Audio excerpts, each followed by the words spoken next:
نحمده ونصلي على رسوله الكريم أما بعد فأعوذ بالله من الشيطان الرجيم بسم الله الرحمن الرحيم محترم اساتذہ کرام میرے عزیز ساتھیوں السلام علیکم۔ آج مجھے جس موضوع پر لفظ شائع کرنے کا موقع ملا ہے وہ ہے طہارت۔ اسلام ایک پاکیزہ مذہب ہے اور یہ اپنے ماننے والوں کو طہارت و پاکیزگی کا حکم دیتا ہے۔ اللہ تعالیٰ نے بنی آدم کو اپنے آخری نبی حضرت محمد مصطفیٰ صلی اللہ علیہ وآلہ وسلم کے ذریعے زندگی کے مختلف پہلوؤں سے متعلق کتاب و سنت کی شکل میں جو احکامات نازل فرمائے ہیں۔ اگر حقیقی معنوں میں ان پر عمل پیرا ہوا جائے تو ہر فرد کا ظاہر و باطن، اس کا گھر بار، جسم و لباس، گلی محلہ، ماحول، حتیٰ کہ پورا معاشرہ بھی پاکیزگی کا مظہر بن سکتا ہے۔ طہارت والوں کو اللہ تعالیٰ پسند فرماتا ہے۔ قرآن مجید میں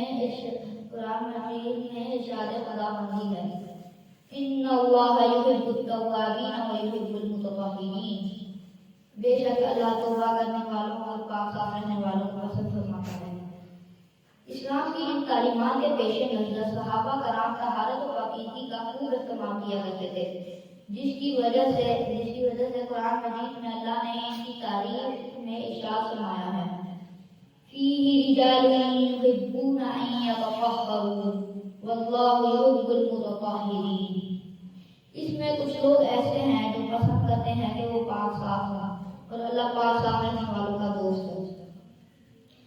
نبی کریم صلی اللہ علیہ وآلہ وسلم نے انصار کو مخاطب کرتے ہوئے فرمایا اے گروہ انصار، اللہ تعالیٰ نے طہارت کے بارے میں تمہاری تعریف بیان کی ہے، تمہاری طہارت و پاکی کیا ہے؟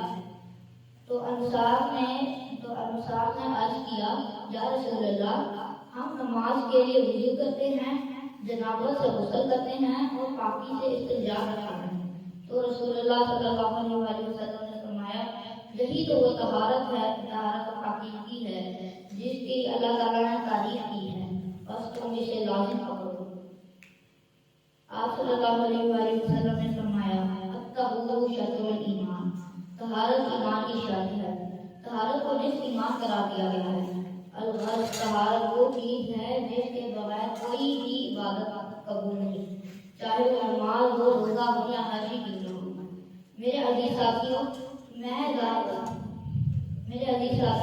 اسلام نے ظاہری اور باطنی طہارت دونوں کو بہت زور دیا ہے۔ اس لیے مسلمان اپنے دل کو حسد، کینہ اور بغض جیسی بیماریوں سے محفوظ رکھتا ہے۔ تو میرے ساتھیوں، ہمیں چاہیے کہ ہم اسلام کی ان تعلیمات پر عمل کریں۔ اسلام ایک کامل دین ہے، تو اگر ہم اس کی تعلیمات پر عمل کریں گے تو ہماری شخصیت میں نکھار آئے گی۔